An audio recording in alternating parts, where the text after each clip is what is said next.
नमस्कार दोस्तों, मैं रीटा चौधरी ब्लेसिंग्स टीम दिल्ली से बोल रही हूँ।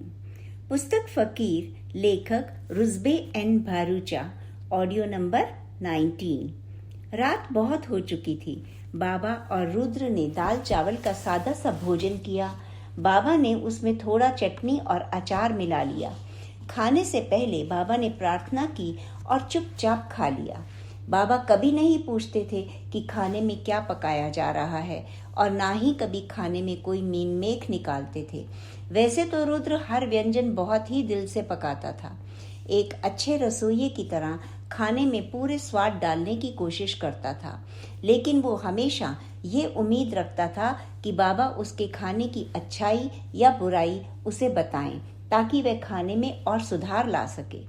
मगर बाबा तो हर खाने को एक ही भाव से खाते थे, फिर चाहे खाना बहुत ही स्वादिष्ट हो या जला हुआ हो।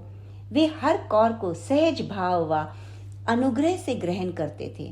उन्होंने रुद्र की कुकिंग का कभी मजाक नहीं उड़ाया।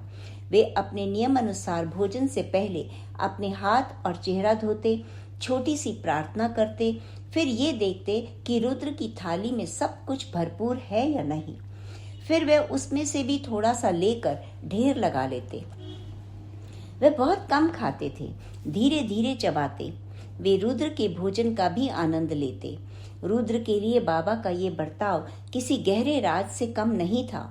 वह तो समझ नहीं पाता था कि बाबा को उसके इस साधारण और बेहुदे खाने में क्या स्वाद आता था। उस रात आसमान बिल्कुल साफ था।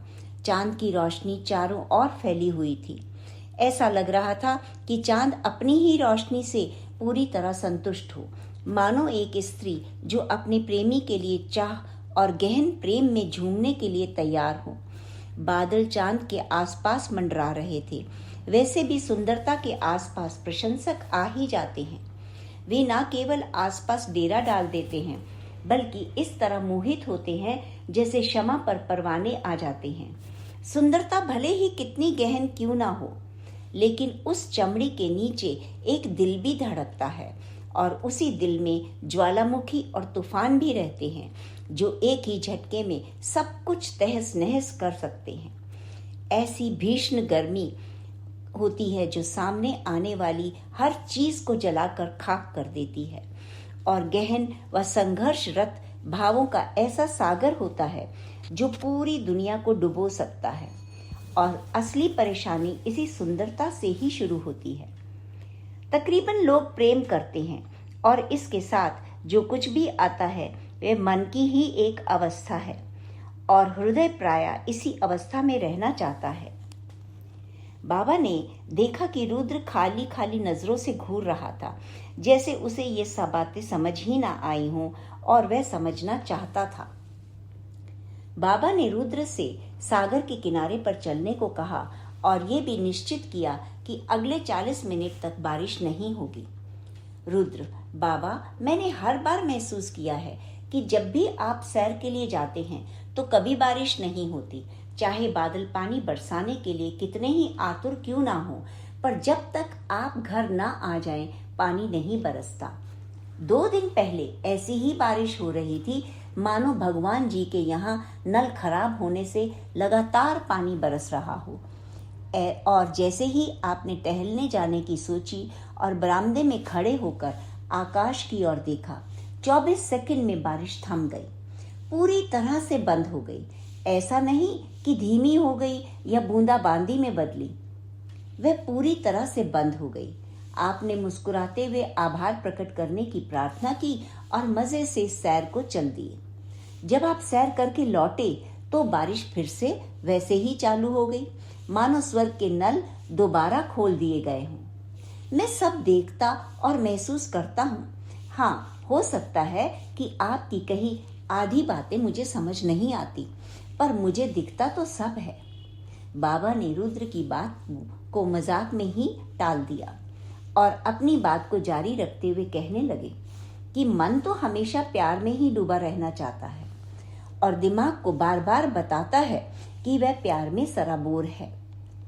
वह हर कोशिका को तसल्ली देता है कि वह प्यार में है और सब कुछ सही होने जा रहा है। प्यार में रहने की ये सोच ही इतनी लुभावनी है कि दिमाग भी दिल की सुनने लगता है। इंसान का प्यार और कुछ नहीं, बस मन की एक बदली हुई अवस्था है और इसका कारण बिल्कुल साफ है। दो लोग एक दूसरे के प्यार में पड़ते हैं, वे इस प्यार में घंटों महीनों बिताते हैं, फिर उनके बीच परेशानियां आती हैं और नफरत पनप जाती है।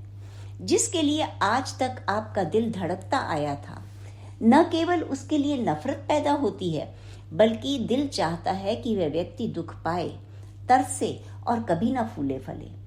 बेटा, मैं तुम्हें बता देता हूँ कि जिस दिल में सच्चा प्यार धड़कता है, वह कभी किसी से नफरत कर ही नहीं सकता। वहां किसी प्रिय के लिए बैर नहीं होता, बल्कि कोई सागर को कैसे जला सकता है।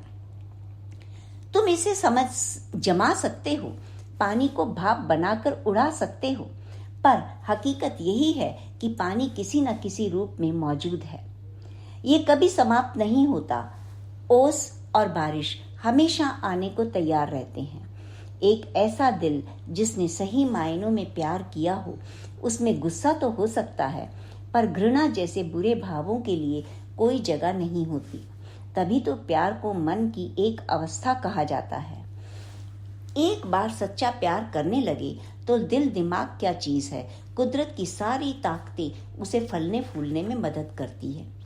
वे तुम्हारी हैं ताकि तुम उनकी सेवा करो और उनसे सेवा लो। प्यार दो और प्यार लो, उन्हें कुछ दो और उनसे कुछ पाओ। मुक्त भाव से गले लगाओ। बेटा, सच्चा प्यार ईश्वर का ही एक रूप है और जहाँ ईश्वर होता है वहाँ अपना जहर फैलाने के लिए नकारात्मक भाव नहीं आ सकते। अगली सुबह बाबा और रुद्र कमरे में बैठे थे। हल्की खुली खिड़कियों से ठंडी हवा अंदर आ रही थी, पर बाहर बरसती रिमझिम से बचाव हो रहा था। सारी रात बारिश होती रही थी और लग रहा था कि अभी घंटों और बरसेगी। हवा में ठंडक और नमी बढ़ने पर वे अभी बरामदे से भीतर आए थे। रुद्र, बाबा थोड़ी गर्म चाय लेंगे? बाबा, मेरे कर्म मेरे साथ हैं तो लगता है कि मैं इस यातना को झेल ही लूंगा। और रुद्र मुस्कुराते हुए कुछ देर के बाद हाथ में एक ट्रे लिए वापस आया, जिसमें 2 कप चाय और 1 प्लेट बिस्किट थे। वे खामोशी के बीच अपनी चाय पीते रहे और रुद्र कमरे में लगातार जलती रहने वाली ज्योति को निहारता रहा। कमरे में हल्का अंधेरा होने से वह काफी तेजी से चमक रही थी। बाबा, जिस घर में एक भी ज्योत नहीं जलती उसे बहुत उदास घर कहना चाहिए। 24 घंटे ना सही, सुबह शाम तो ज्योत जलानी ही चाहिए, या फिर कोई मोमबत्ती या तेल का दीपक। इंसान अपने परिवार और आत्मा के लिए कम से कम इतना तो कर ही सकता है। अग्नि सृजन है, ये दैवी तत्व का भौतिक रूप है। जोराष्ट्रियन इसे ईश्वर का पुत्र कहते हैं। ये ना केवल ऊष्मा बल्कि प्रकाश भी देती है, अंधकार का नाश करती है। भौतिक व रूपक की दृष्टि से अंधेरा मिटाने, प्रकाश व ऊष्मा देने में ही अग्नि का सार छिपा है। एक मोमबत्ती या दिया जलाकर अपने सामने रखो और मेरा भरोसा करो कि तुम खुद को कभी अकेला नहीं पाओगे। आग ईश्वर की छाया है। आग में गहराई से झांको तो ईश्वर का दर्शन पा सकते हो। जब मानव जाति ने आग जलाना सीखा, तभी मानव सभ्यता का उदय हुआ। उससे पहले मानव जाति अंधकार में भटकती आ रही थी। आग ने ही मानव और पशु को अलग किया। आग ही उसे उसके वर्तमान रूप तक लाई है। आग ने ही इंसान को पहिए के आविष्कार की प्रेरणा दी। तो बेटा, नियंत्रित आग बोध प्रदान करते हुए मानव जाति को जीने की अनुमति देती है। हम आग को हमें मदद, मार्गदर्शन व बचाव करने की अनुमति कैसे दे सकते हैं? हम इस बाहरी आग से भीतर की आग को कैसे जीवित रख सकते हैं? जैसे अग्नि ध्यान के प्राचीनतम रूपों में से एक है। ये हमारे सर्जक महान फकीर के साथ जुड़ाव बनाए रखने का सबसे सरल व असरदार तरीका है। जब तुम कोई दिया या मोमबत्ती जलाते हो तो वह स्थान स्वयं ही पवित्र हो जाता है। खास बात यह है कि दीपक जलाते समय तुम्हारे होठों व दिल में प्रार्थना होनी चाहिए। उससे प्रार्थना करो कि तुम अपने प्रियजन के जीवन में से अंधकार दूर करने के लिए वह दीपक जला रहे हो। आग से विनती करो कि वह तुम्हारे जीवन में ईश्वर का प्रकाश फैलाते हुए उसे ईश्वर की श्वास की गर्माहट से भर दे। मेरे बेटे, भौतिक व आध्यात्मिक रूप देखने के लिए आंखें चाहिए। अधिकतर भगवान चाहता है कि उसे भी देखा जाए, पर उसकी इच्छा को नकार दिया जाता है। ये जीवन बड़ा ही विचित्र है। तुम्हें इसके भ्रम जाल में नहीं उलझना चाहिए। अपने ईश्वर व गुरु पर अधिक से अधिक ध्यान केंद्रित करो और तुम बाहर व अपने भीतर उनकी मौजूदगी महसूस कर सकोगे। उन्हें अपने शिष्य के पास आना ही होगा। ऐसा करना उनके लिए अनिवार्य है। जिस तरह किसी शिष्य के लिए ईमानदार, दयालु व सहृदय होना आवश्यक है, इसी तरह गुरु व ईश्वर भी प्राचीन आश्रमों के नियमों से बंधे हैं, जहां उनका होना अनिवार्य हुआ करता था। दोस्तों, यहाँ मैं अपनी वाणी को विराम देते हुए इस ऑडियो का समापन करती हूँ। Thank you so much.